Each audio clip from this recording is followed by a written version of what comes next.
This conference will now be recorded. हमने कल सीखा कि एनआरवी और कॉस्ट को आपस में कंपेयर कैसे करते हैं, और हमने मुख्तलिफ टाइप के क्वेश्चन भी किए। आपको कल असाइनमेंट नहीं भेजी गई, आज इंशाल्लाह आपकी इसी क्लास के बाद आपको असाइनमेंट भेज देंगे। लेकिन उससे पहले कि जो आपने काम करना था छोटा सा, वो हम उसको इधर अभी डिस्कस कर लेते हैं।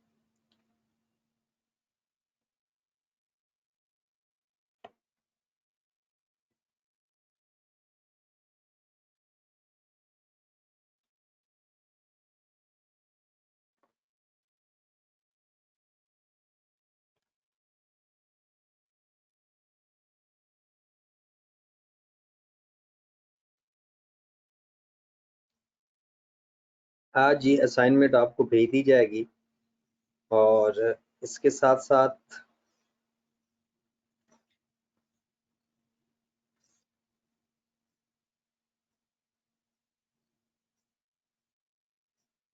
आपने बाकी प्रैक्टिस पिछली जो है वो अब इतनी इम्पोर्टेंट नहीं है, लेकिन अब जो फर्दर हम कल से इन्वेंटरी मतलब पढ़ रहे हैं उसको हमने अपने साथ साथ रखना है जी। कल हमने जो एनआरवी के क्वेश्चन किए थे, आप क्वेश्चन अगर नोट करना चाहो तो कर सकते हो। ये आपने एक क्वेश्चन करना है, ये हम कर चुके हैं पहले, ये क्वेश्चन भी हम कर चुके हैं, ये क्वेश्चन भी हो चुका है आपका, ये आपको अब करने हैं। हम क्वेश्चन नंबर 8 पे आते हैं। क्वेश्चन नंबर 8, क्वेश्चन नंबर 8 आज ये एनआरवी का लास्ट क्वेश्चन है, और उसके बाद आप लोगों ने करने हैं क्वेश्चन जितने भी करने हैं। तो क्वेश्चन नंबर 8 को सॉल्व कर लेते हैं, ठीक है। राना अहमद मुख्तार कह रहा है सर जी सिलेबस कब खत्म होगा? अभी तो शुरू नहीं हुआ और आप खत्म होने की बातें करने लग गए हैं अहमद। मैं आपको हमेशा एक बात कहता हूं कि सिलेबस कब खत्म होगा ये टेंशन आप लोगों की नहीं होती। आपकी टेंशन ये है कि जो आप पढ़ रहे हो वो आपको समझ आना जरूरी है अच्छी तरह से, बस उसको ओके किया करो, ठीक है। सिलेबस खत्म करवाना टीचर की टेंशन होती है। अगर आप टीचर की टेंशन आप लेने लग जाओगे तो फिर डबल टेंशन हो जाएगी आपकी। तला हाशमी कह रहा है कि सर पेपर करीब आ रहे हैं, टेंशन हो तो होगी। ओ भाई मेरे, टेंशन उस बात की लेते हैं जो आपके हाथ में चीजें हैं, ठीक है। सिलेबस खत्म करना आपके बस की बात नहीं है, इसलिए आपके बस की जो बात है, जो आपको पढ़ाया जा रहा है उसको सीखा करो। आपको जब पेपर में भेजेंगे तो इंशाल्लाह इतना तैयार करके भेजेंगे कि कोई ऐसी चीज पेपर में नजर नहीं आएगी जो आपने ना पढ़ी हो, सिवाय इसके कि अंग्रेजी वो आई कैप अपनी मर्जी की इस्तेमाल करता है। क्वेश्चन पढ़े जरा, क्वेश्चन नंबर 8 हम देखते हैं। अब उन लोगों का तो सोचो जिनकी क्लासेस ही 12 तारीख को शुरू हुई है, उन लोगों का तो सोचो, उन वो किस हाल से गुजर रहे होंगे फिर। हाँ जी मेरे भाई, क्वेश्चन नंबर 8 में आओ जरा। लिखा हुआ है determine the value of closing stock.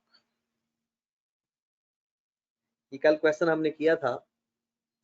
लिखा हुआ the closing stock in hand of XYZ limited on 30th June 89 was 1 million.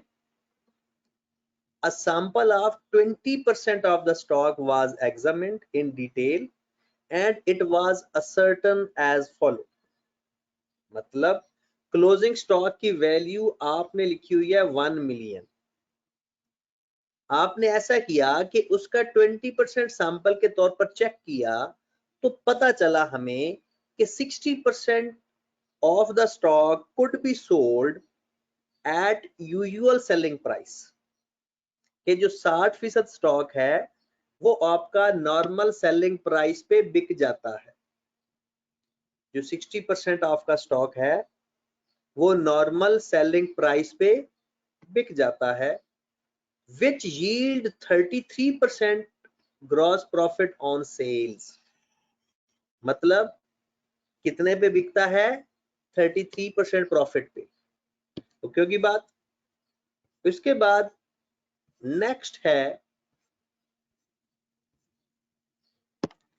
20% of stock was not in saleable condition, कि 20% स्टॉक आपका सेलेबल कंडीशन में नहीं है। And expenditure 25% of the sale value was required to make it saleable at normal selling price। और normal selling price उसकी ये है, कहता है उसको सेल प्राइस पर बेचने के लिए उसका 25% उसके ऊपर एक्सपेंस आएगा। बिकेगा अपनी नॉर्मल सेलिंग प्राइस पे, लेकिन नॉर्मल सेलिंग प्राइस पर बेचने के लिए 25% एक्सपेंसेस इनकर्ड होंगे। तो एनआरवी फाइंड करने के लिए आपको पता है सेल वैल्यू माइनस एक्सपेंस करते हैं, जो उसको सेलेबल कंडीशन में लाने के लिए आते हैं। तीसरा पॉइंट है 20% of the stock was expected to fetch 40% of the cost. कहता है जो बाकी 20% स्टॉक है ना वो अपनी कॉस्ट के 40% पे बिकेगा, अपनी कॉस्ट के 40% पे बिकेगा। उपयोगी बात। चलें जनाब, तरीकाकार वही है, पहले हम अपना वो फॉर्मेट बनाते हैं। XYZ लिमिटेड है तो हम नाम तो लिखते होते हैं XYZ limited, XYZ limited. Stock valuation या वैल्यू ऑफ क्लोजिंग स्टॉक, जो मर्जी लिख लो, स्टॉक वैल्यूएशन या वैल्यू ऑफ क्लोजिंग स्टॉक। उपयोगी बात। अब हम यहां पर लिखेंगे स्टॉक, यहां पर लिख लेते हैं कॉस्ट, यहां पर लिख लेते हैं एनआरवी, और यहां पर लिखते हैं lower of cost and NRV, lower of cost and NRV. जी जनाब, तरीकाकार सारा वही है, अपने अपने कैलकुलेटर संभाल के बैठे और 60% स्टॉक अलग कर दें, 20% स्टॉक अलग कर दें और बाकी का 20% स्टॉक अलग कर दें। एक 1 मिलियन टोटल था तो जिसमें से 6 लाख का स्टॉक 60%, 2 लाख, 2 लाख।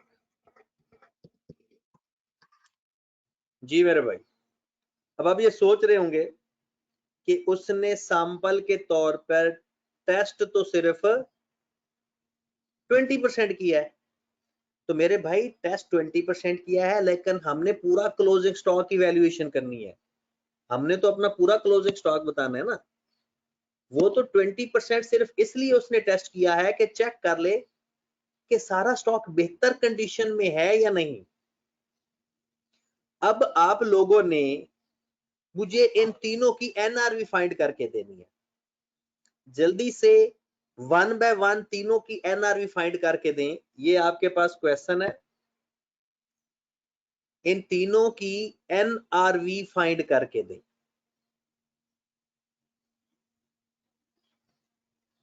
जी जनाब,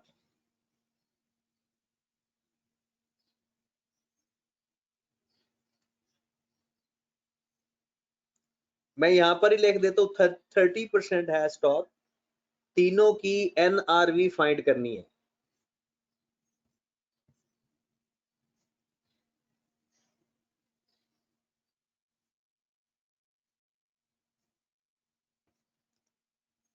जी जनाब,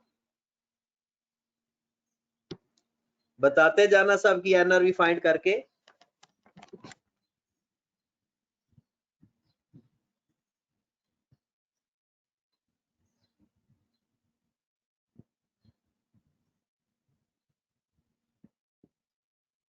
चाहे गलती क्यों ना आए, एक दफा फाइंड जरूर करनी है, चाहे गलत ही क्यों ना हो।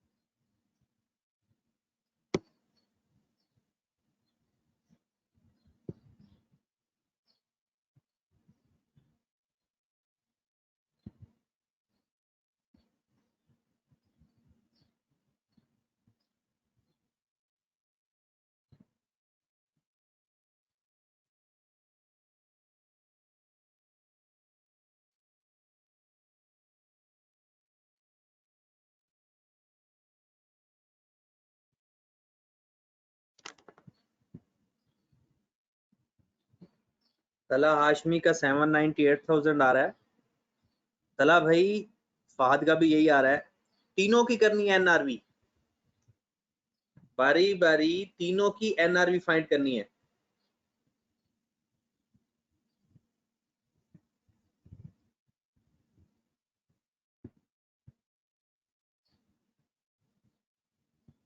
सबसे पहले एनआरवी 798,000 आ रही है, मैं लिख देता हूं।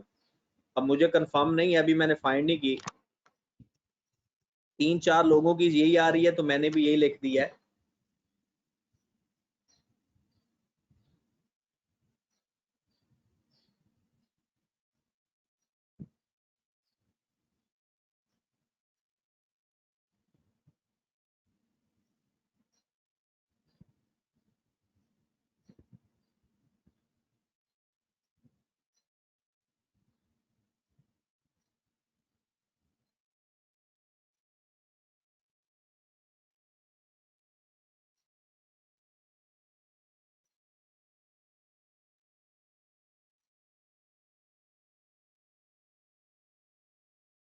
सबने करनी है, महाजमीन आपने भी करना है।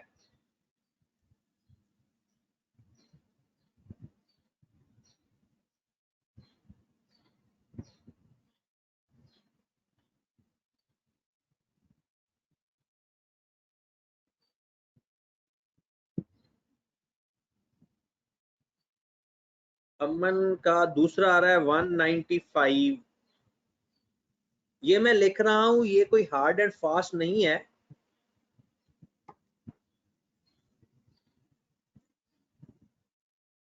अमन ने दूसरे की 5 की है, 199,500। 199,500 मैं लिख देता हूं। और ये बिलाल की भी आ गई 199,500 और 80,000। ये अभी हम देख लेते हैं, बाद में इसके ऊपर भी डिस्कस कर लेंगे। अभी सारे लोग एक दफा फाइंड करो, 2 मिनट का टाइम मजीद आपके पास है।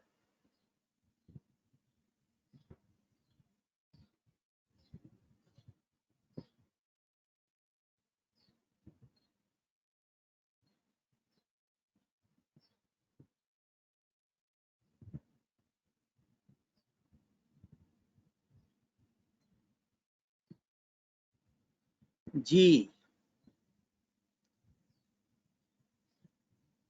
जवेरिया, आपका आंसर नहीं आया अभी तक। दुआ आपका भी नहीं आया आंसर। अली अहमद, तलहा अफजाल नजर नहीं आ रहा। तला हाशमी बार बार नजर आई जा रहा है।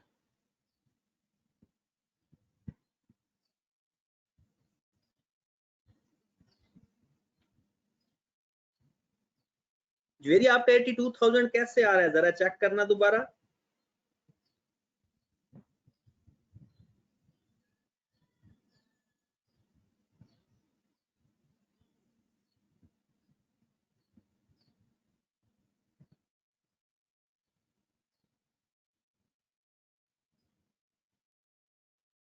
$82,000 नहीं आना चाहिए, 80,000 तो आ रहा है, सही है।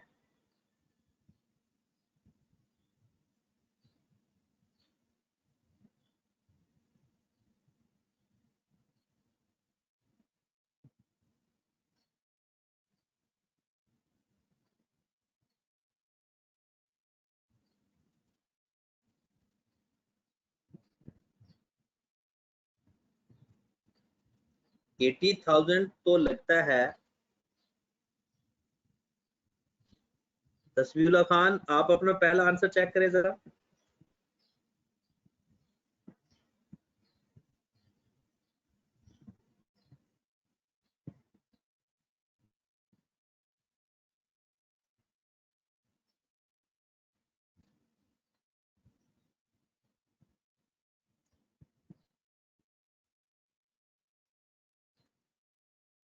तस्वीरुल्लाह खान, अपना पहला आंसर चेक करो भाई।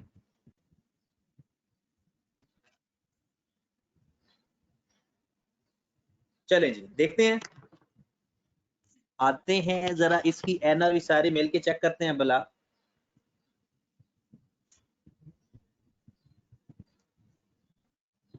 जी, सबसे पहले आप लोग इस दो सीपीएस आपने बना लिया होगा।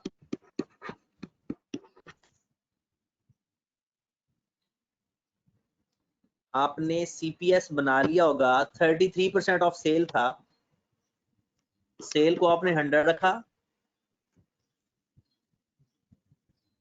33% सेल था तो सेल को हमने 100 रखा। प्रॉफिट 33 और कॉस्ट आपकी 67, क्योंकि 33% ऑफ सेल था तो सेल को हमने 100 रखना है। सेल को हमने 100 रखना है, प्रॉफिट को 33 रख दिया। अब सबसे पहला 6 lakh divided by 67 multiplied by 100।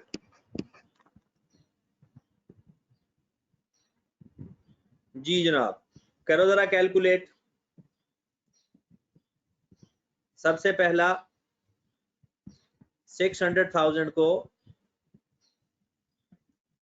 Divide किया 67 पे और 100 से मल्टीप्लाई किया, तो लो जनाब, आप लोगों का पहला आंसर ही गलत हो गया। आप लोगों का पहला आंसर गलत हो गया। 895522 आ रहा है। आप लोगों को लगता है सीपीएस अप्लाई करना नहीं आता, आप लोगों ने कॉस्ट को ही 100 रख दिया। शिकलैन, तू चाय पीने चला गया था, रोजे का टाइम तो कब से खत्म हो गया है।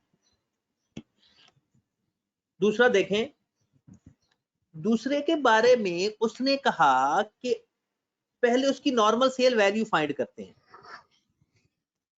2 lakh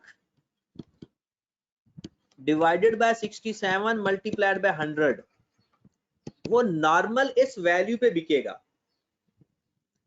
200,000 divided by 67 multiplied by 100, 298,507। 298,507। क्या वो इस पे बिकेगा या इसके ऊपर कोई एक्सपेंस भी आएगा? क्या वो इसी वैल्यू पे बिकेगा या इसके ऊपर कोई एक्सपेंस भी है? इसके ऊपर एक्सपेंस भी है, 25% ऑफ सेल वैल्यू। तो हमारे पास जो एनआरवी की डेफिनेशन है, sale value minus expenses. Sale value कौन से एक्सपेंस? जो उसको सेलेबल कंडीशन में लाने के लिए हैं। तो 25% ऑफ सेल वैल्यू मतलब इसी का 25% ले लो। 74627 74627 एनआरवी आ गई हमारे पास 298507 माइनस 74627 223880। लो मेरे भाई आपका दूसरा भी गलत 22388 और लास्ट वन उसने कहा 40% ऑफ कॉस्ट। ये आपका ठीक है कि ये कॉस्ट है 2 लाख, इसका 40% ले लिया, वो हमारे पास 80,000 आ गया, ये ठीक। अब आ जाओ, हमने लिखते हैं lower of cost and NRV. जो गुड स्टॉक होता है उसकी कॉस्ट ही हमेशा लोअर होती है। 20% में 2 लाख कम है और लास्ट वाला 20% में 80,000 लोअर है। लो मेरे भाई ये 8,80,000 आपका स्टॉक आ गया और ये स्टॉक चला जाएगा स्टेटमेंट ऑफ फाइनेंशियल पोजीशन के अंदर करंट एसेट में, और यही कॉस्ट ऑफ सेल में से जाकर माइनस होगा। अच्छा मुझे ये बताओ, मैंने 4 क्वेश्चन आपको सेंड किए थे सीपीएस की प्रैक्टिस के, लगता है वो आपने प्रैक्टिस नहीं किए थे, कि अगर प्रॉफिट ऑन सेल हो तो सेल को 100 रखते हैं, प्रॉफिट ऑन कॉस्ट हो तो कॉस्ट को 100 रखते हैं। आप ना ऐसे डायरेक्ट ना किया करो, आप सीपीएस बनाया करो लाजमी। ठीक है जनाब, यहां तक ओके हो गया? अगर कोई बात अभी पूछनी है तो पूछ लें। चले जी आगे चलते हैं। फिर कुछ लोगों को तो मुझे लगता है नींद आ गई है जी। आगे चलते हैं फिर अगले सवाल पे।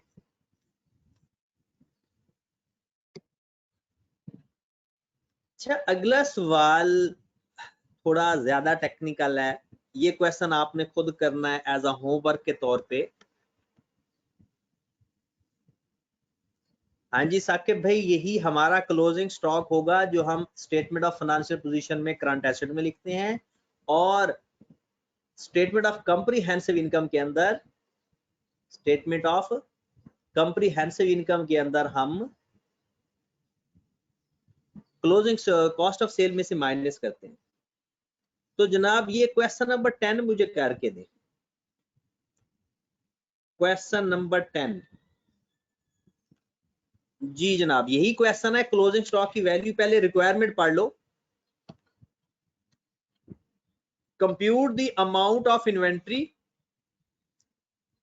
Appear in the trading and profit and loss account, मतलब वही क्लोजिंग स्टॉक फाइंड करना है। ये आपका सवाल है 2 मिनट का, आपके लिए चले जनाब 5 मिनट हैं। 5 मिनट में ये सवाल आपने हल करना। चलें जी, सॉल्व इट। टाइम एक्सटेंड भी किया जा सकता है, टेंशन नहीं लेनी, परेशानी होना।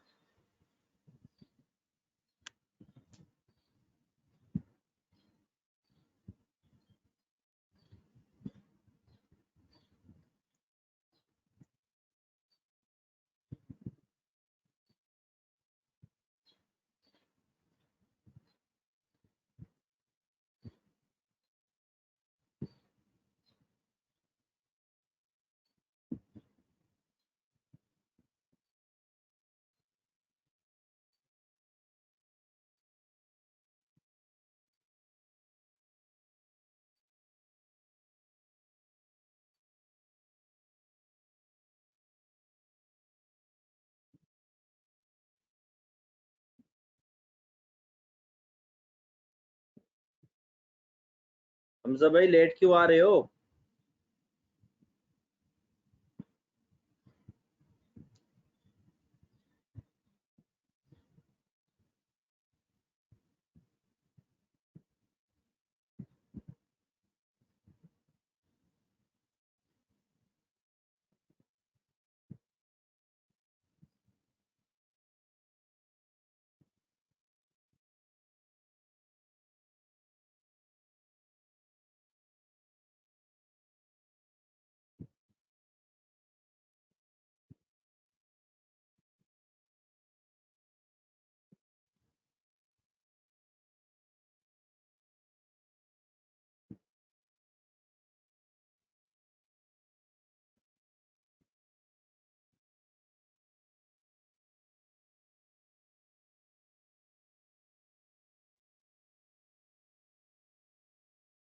ये क्वेश्चन सॉल्व करना है 5 मिनट के अंदर, टाइम ज्यादा भी आप ले सकते हो।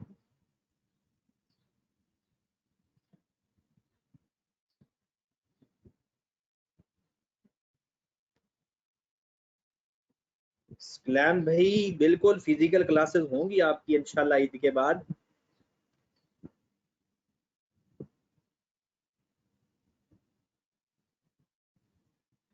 बिल्कुल क्लासेस होंगी।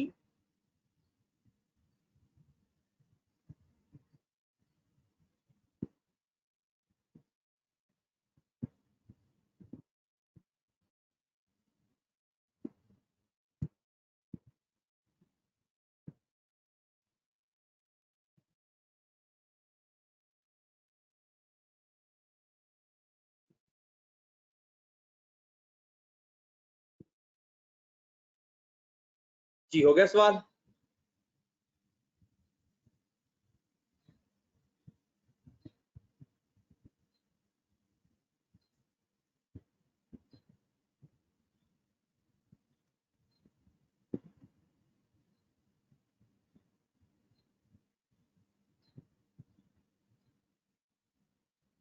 साकिब भाई आपने क्लोजिंग स्टॉक की वैल्यू फाइंड करनी है।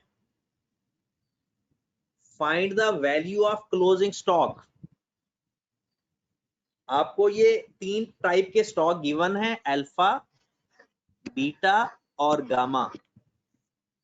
आपने कॉस्ट गिवन है, उसकी एस्टिमेटेड सेल प्राइस गिवन है, सेलिंग एक्सपेंसेस भी गिवन है।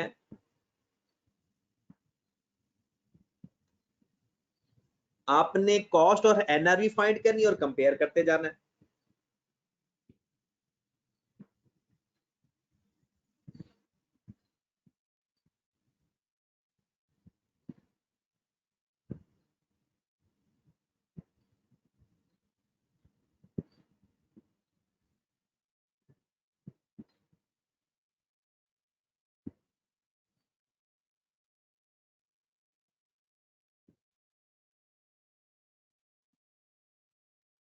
बिलाल का आंसर आ रहा है 12.3 मिलियन।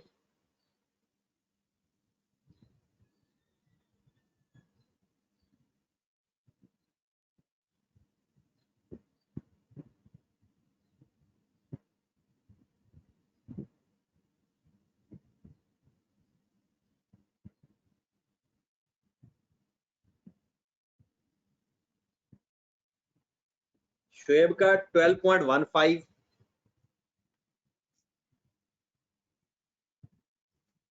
नेक्स्ट रिबा आपका कितना आंसर आ रहा है? रिदा, अक्सा 12.3 मिलियन आ रहा है। राना अहमद का भी। देखते हैं किसका सवाल ठीक होता है। तला अफजाल जुवेरिया का 12.8, आयशा का 12.3।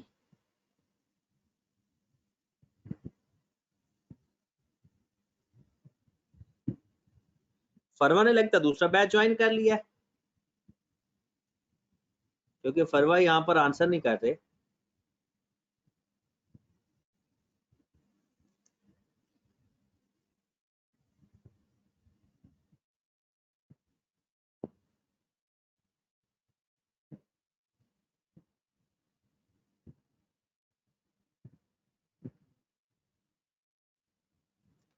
जी मेरे भाई।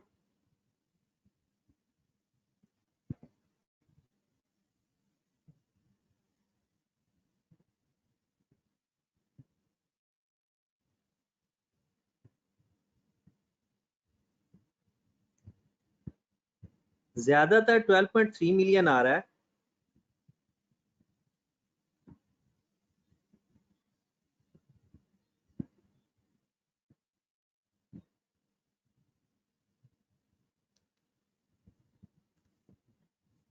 चले देखते हैं, आ जाए जरा क्वेश्चन करते हैं। सबसे पहले तो हम लिखते हैं कि ये बिजनेस है जी लिमिटेड।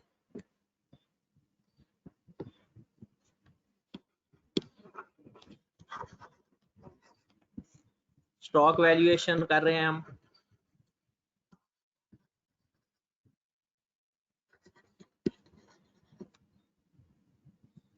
हमारे पास स्टॉक है अल्फा, नुमेर का आंसर अभी पहुंचा है 10.8, बीटा और गैमा।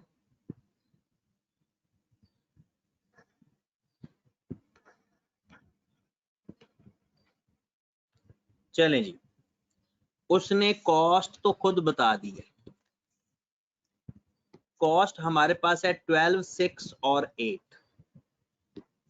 12, 6 और 8 rupees in million. NRV, lower of cost and NRV।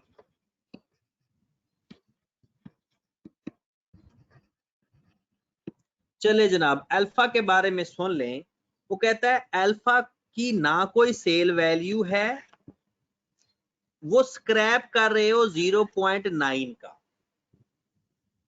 अब मेरे ख्याल के हिसाब से NRV 0.9 होनी चाहिए, लेकिन क्योंकि वो स्क्रैप कर रहा है, स्क्रैप के तौर पे बेच रहा है, देयर इज नो एस्टिमेटेड से, वो सेल नहीं कर रहा बल्कि स्क्रैप कर रहा है।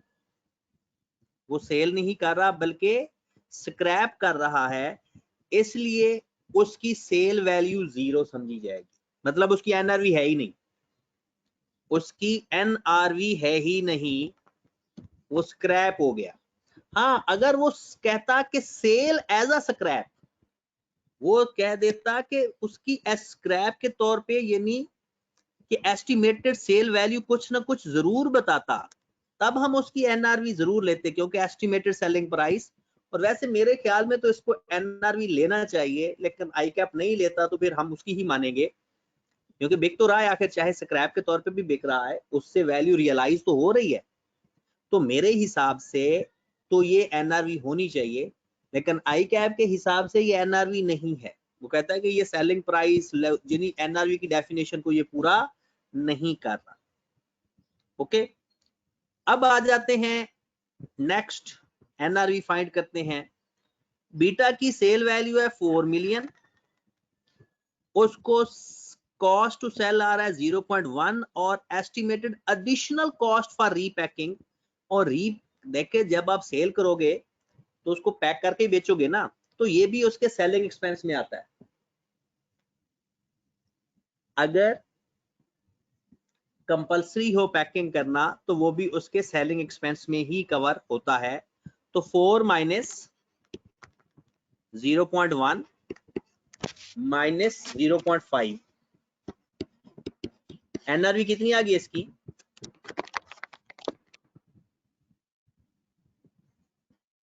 3.4, और हमने लिखना होता है lower of cost and NRV 3.4। फिर आ जाए जनाब 9 मिलियन में से 0.75 मिलियन माइनस कर दें तो ये आ जाएगा 8.75, सॉरी 8.25, 8.25। तो हम किस पे लेंगे? लोअर पे। तो जनाब ये हमारे पास आंसर आ गया 11.4 मिलियन। 11.4 मिलियन ये हमारे कॉस्ट है। ये हम अपने SOFP में लिखेंगे या SOCI में लिखेंगे। हाँ, कुछ लोग रीपैकिंग कॉस्ट को सेलिंग एक्सपेंस नहीं समझते, कुछ लोग ऐसा भी करते हैं, लेकिन क्योंकि रीपैकिंग कॉस्ट है तो वो सेल करने के लिए जरूरी हम समझ रहे हैं, तो इसलिए उसको NRV में देखिए। क्लियर होगी बात? तो NRV का कॉन्सेप्ट, जो चीज सीखने वाली थी वो तो हमारी पता चल गया। ये क्वेश्चन नंबर 9, इस पे कल ज्यादा टाइम ना लगे, क्योंकि कल हमने NRV पर ज्यादा टाइम नहीं लगाना, कल हमने नेक्स्ट कॉन्सेप्ट पे चले जाना है। तो इसलिए ये चीज मैं आपको आज ही डिस्कस करके दे देता हूं, ताकि क्वेश्चन करते हुए आपको परेशानी ना हो। एक दफा ये क्वेश्चन पढ़े जरा, इसमें जो नई चीज है उसको कंसीडर करें, एक दफा ये क्वेश्चन पढ़ना शुरू करें।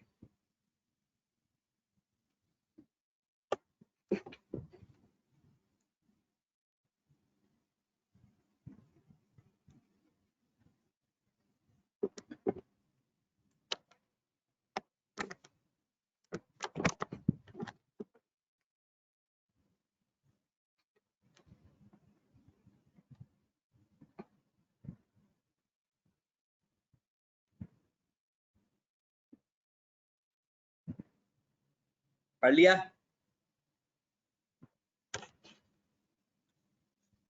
चलें जी, अब जरा आपको एक और मजे की बात दिखाता हूं इसमें।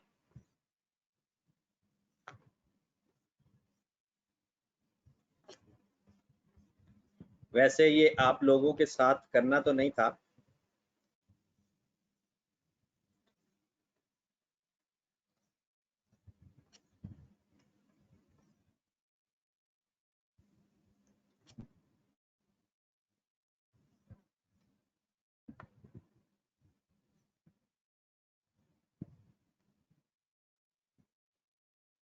यहाँ पर आपके सॉल्यूशंस की वैल्यू गिवन होगी, क्लोजिंग स्टॉक की वैल्यू गिवन होगी। जैसा कि ये क्वेश्चन नंबर 8 हमने किया, ये उसका सॉल्यूशन मैंने एंड पे बताया हुआ है, सिर्फ सॉल्व करके उसका सॉल्यूशन बताया हुआ है। और ये क्वेश्चन नंबर 10 हमने किया, उसका सिर्फ सॉल्यूशन बताया हुआ है, ताकि आप अपना सॉल्यूशन वेरीफाई कर लो। लेकिन हमेशा याद रखें, कभी भी ये जो सॉल्यूशन गिवन है ये 100% एक जैसे नहीं होते। उसकी वजह क्या होती है वो भी मैं बताता हूं कि हर बंदा अज्यूम करता है, जो बंदा जो अजम्पशन लेगा उस हिसाब से अपना आंसर देता है। जो बंदा जो चीज अज्यूम करता है उस हिसाब से अपना आंसर देता है। इसलिए कभी भी याद रखें, जरूरी नहीं है कि सबके आंसर एक जैसे हों, ऐसा कभी नहीं होगा। चले जनाब, आ जाए जरा फिर क्वेश्चन पे। क्वेश्चन नंबर 9 हम कर रहे थे शायद।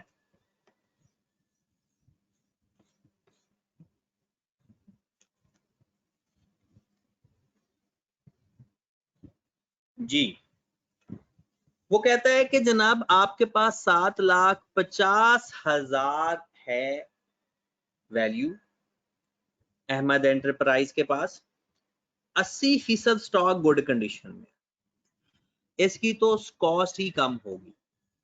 कहते हैं 15% stock slightly damage and required 20% expenditure to make them saleable at normal selling price. ये बात भी वही उसने कर दी। कहते हैं 5% stock damage and fetch 40% of the sale price. अगर ये यहां तक सवाल होता तो ये पुराना सवाल था। जैसे क्वेश्चन नंबर 8 किया हमने, ये बस लास्ट क्वेश्चन है, सोना नहीं है, क्योंकि एनआरवी का कॉन्सेप्ट आज खत्म हो जाएगा। कल इस पर टाइम लगेगा, जो क्वेश्चन आपको दिए हैं उसको करने के लिए हमें जरूरत पड़ सकती है, लेकिन उसके बाद एनआरवी का कॉन्सेप्ट खत्म हो जाएगा। तो IS2 के ना 4 फेज है, IS2 के, तो एनआरवी पहला फेज है। फिर हम कल पढ़ेंगे 7 पीरियोडिक और परपेचुअल सिस्टम, वो दूसरा फेज होगा। फिर उसकी जर्नल एंट्रीज पढ़ेंगे, तीसरा फेज, और आखिरी फेज होगा उसकी स्टॉक टेकिंग का और डिस्क्लोजर का। तो 4 तरह से पेपर में सवाल आता है। तो इस मंडे को जो हमारा टेस्ट होगा वो एनआरवी का होगा। इस मंडे को जो हमारा टेस्ट होगा वो एनआरवी का होगा। तो एनआरवी के 2-4 क्वेश्चन मैं आपको दूंगा आपको करने के लिए, देखेंगे कौन बंदा किस हद तक उसको फॉलो करता है। जी मेरे भाई, अब चौथी एडजस्टमेंट पढ़ते हैं। लिखा हुआ है the goods are normally sold 20% of sale value. अगर ये बात भी बताई होती तो कोई मसला नहीं था। आगे कहता है however 30% of the customer are allowed a discount 5%। कहता है 30% कस्टमर को डिस्काउंट देना है, 30% कस्टमर्स को डिस्काउंट देना है। अब इसका सलूशन 30 पहले हम अपने सवाल का वो डिजाइन बनाते हैं, फॉर्मेट बनाते हैं। अहमद एंटरप्राइज है,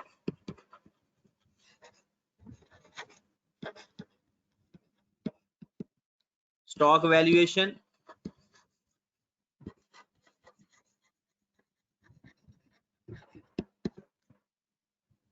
जी मेरे भाई, जहां पर स्टॉक लिखेंगे, cost, NRV, lower of cost and NRV।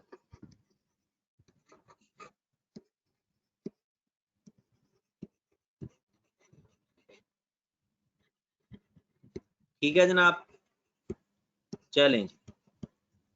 सबसे पहले 80%, 15% और 5% है। 80%, 15% और 5%। अब आप मुझे बताएं जो 80% लो, 7,50,000 का कितना आता है? 80% लें जरा, कितना आता है? 6 लाख। आप सोचोगे कि मैं कॉस्ट के नीचे क्यों नहीं लिख रहा, वो मैं बाद में बताता हूं। 15% कितना आ रहा है? 7,50,000 का 1,12,500। और 5% कितना आ रहा है? 37,500। राइट। अब जरा सवाल में देखें, वो कहता है, जरा ध्यान से सुनिए बात। अगर किसी को नींद आ रही है तो वो थोड़ा सा अपना सर को झटका दे ताकि नींद भाग जाए। और वैसे भी आज तो मैंने वो लेक्चर सेंड कर दिया है। मुझे लगता है कि लेक्चर अगर सेंड कर दें तो लोग लेक्चर लेना पसंद नहीं करते। वो कहते हैं कि लेक्चर तो हमारे पास आ जाता है, हम बाद में सुकून से बैठ के जब उठेंगे सुन लेंगे, तो वो इतनी चीज अच्छी नहीं होती। और वो ना ही आज तो मुझे लगता है अक्सर भी क्लास में नहीं है।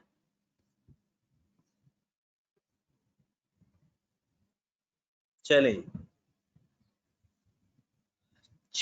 वो कहता है 30% लोगों को डिस्काउंट देना है। इसका मतलब है 30% अगर डिस्काउंट देना है तो उनकी सेल वैल्यू अलग हो जाएगी। आज मैं आपको डिस्काउंट वाला समझाने लगाऊं, सीपीएस, डिस्काउंट से सीपीएस, यानी डिस्काउंट वाला सीपीएस कैसे बनाते हैं। तो अगर हम इसका, ये तो करना ही करना है ना कि इस 6 लाख का 2 हिस्से कर लें। एक हिस्सा करें 70% और एक हिस्सा करें 30%। 6 लाख का 70% बताएं मुझे कितना आ रहा है? 6 लाख का 70% मतलब 4,20,000। और इसका 30% 1,80,000। इसको सेपरेट क्यों किया भला? क्योंकि 30% लोगों को डिस्काउंट देना है और 70% को डिस्काउंट नहीं देना। और हमने ये कहा है कि जिन लोगों को डिस्काउंट, यानी जिसकी सेल वैल्यू डिफरेंट होगी उसको अलग करना है। तो डिस्काउंट वालों की सेल अलग होगी और बाकियों की अलग होगी। अब आगे जरा देखिए, 19 कैप ने ये सोल्यूशन ऐसे ही किया है कि उसने सिर्फ 80% स्टॉक का 70% और 30% किया। लेकिन कुछ बुक्स के अंदर सब स्टॉक को 30-70 किया हुआ है, बाकी तमाम स्टॉक का भी 30-70 किया हुआ है। तो आपने ना दोनों तरीकों से करना है। एक दफा सिर्फ 80% स्टॉक को कर लेना है और एक दफा सबका 70% अलग और 30% अलग कर। मतलब कुछ जगह पे सिर्फ गुड स्टॉक का 30-70 किया हुआ है, बाकियों को अलग अलग नहीं किया हुआ। वो कहते हैं बाकी तो है ही डैमेज स्टॉक, उनकी सेल वैल्यू वैसे ही कम है। ठीक है, तो ये आपने एक तो करना है सबको अलग अलग करके, और एक को करना है सिर्फ ऊपर वाले को। तो फिलहाल मैं आपको करवा रहा हूं सिर्फ ऊपर वाले को, बाकी आपने खुद कर लेना है। इसका वो पूरा पूरा लिखेंगे, क्योंकि आज मेन अभी जो टारगेट है ना हमारा, वो बनवाना है मैंने आपको कि आपका डिस्काउंटेड सीपीएस कैसे बनता है। आ जाओ जरा सीपीएस बनाते हैं। Normal CPS,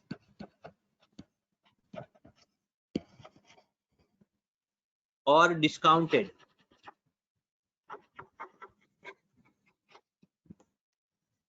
C plus P is equal to S। ये है आपका CPS.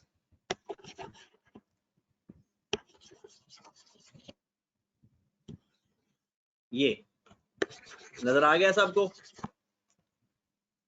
20% of sale price, 20% of sale price.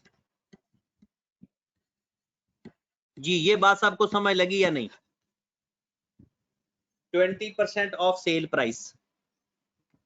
ये बात अगर जिसको नहीं समझ लगी वो अभी पूछ ले। ओके है सबको? जिसका ओके नहीं है वो जल्दी से बताए, क्योंकि ओके वाले तो बता रहे हैं, नॉट ओके वाले बताएं। अब आ जाओ जरा, मैं डिस्काउंटेड सीपीएस बताने लगा हूं।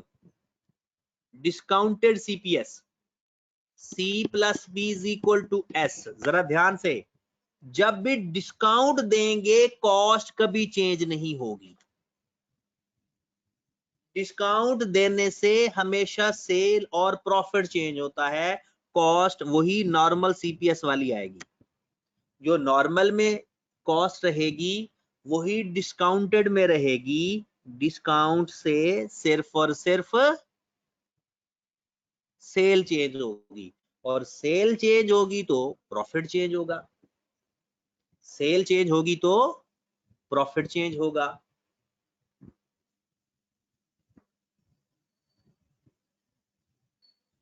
ठीक हो गया?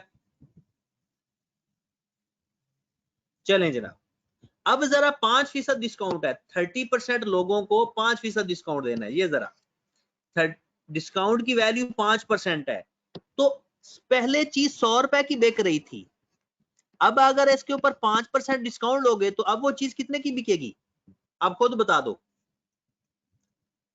पहले चीज 100 रुपए की बिक रही थी, अब वो चीज 5% डिस्काउंट पे बिकेगी, तो उसकी सेल वैल्यू अब कितनी रहेगी? 95। उसकी सेल वैल्यू कितनी हो जाएगी? 95। बस इक्वेशन पूरी होगी हमारी। प्रॉफिट 5 रुपए का कम हो गया क्योंकि सेल कम हुई। अब सेल वैल्यू हम फाइंड करते हैं। आ जाए जरा, 4,20,000 को 80 पे डिवाइड करके 100 से मल्टीप्लाई करेंगे तो इसकी सेल वैल्यू आएगी। 1,80,000 हमारी कॉस्ट है, डिवाइड 80 पे करेंगे, लेकिन इसकी सेल वैल्यू 95 है। बात समझ लग गई? वो बात पता चली या नहीं? डिस्काउंटेड सीपीएस क्या किया हमने? जो नॉर्मल सेल पर 4,20,000 था उसको 80 पे डिवाइड करके 100 से मल्टीप्लाई किया, क्योंकि उसकी सेल वैल्यू 100 है। और जो डिस्काउंटेड है 1,80,000 को 80 पे डिवाइड किया, उसकी सेल वैल्यू 95 है। तो हम मल्टीप्लाई किससे करेंगे? 95 से। तो अब मुझे बता दो दोनों की अपनी अपनी सेल वैल्यू। नॉर्मल सीपीएस की भी सेल वैल्यू बता दो और दूसरे की भी बता दो। 5,25,000 नॉर्मल, और 1,80,000 वाले की सेल वैल्यू कितनी आ गई? 213,750। हमने लिखना है lower of cost and NRV. हमने लिखना है lower of cost and NRV, यानी इन दोनों में से जो लोअर, इन दोनों में से जो लोअर। मैं तो कहता हूं इन सब का भी 30-70 अलग अलग करके करें आप, और ये आपका होमवर्क है। सबका 70% अलग और 30% अलग करके आपने ये सवाल करना है। ये असाइनमेंट मैं भी आपको सेंड करता हूं। आपने जो सवाल करने हैं आज थोड़ा सा पढ़ लेना, क्योंकि कल वाली कसर भी निकालनी है, ताकि आने वाले दिनों में हमें काम पड़े। क्वेश्चन नंबर 5, इसके सॉल्यूशन नीचे गिवन होंगे, वो सॉल्यूशन बाद में मैच करना। क्वेश्चन नंबर 6, क्वेश्चन नंबर 7, ये छोटे छोटे सवाल है। 8 हो गया, इसको ना करना। क्वेश्चन नंबर 9 और 10 भी हो गया, इसको भी ना करना, बस ठीक है। तो कल इंशाल्लाह अगर ये आपके सवाल हो गए एनआरवी वाले तो कल हमने करना है रिकॉर्डिंग ऑफ इन्वेंट्री। ठीक है जनाब, ओके जी, अल्लाह हाफिज।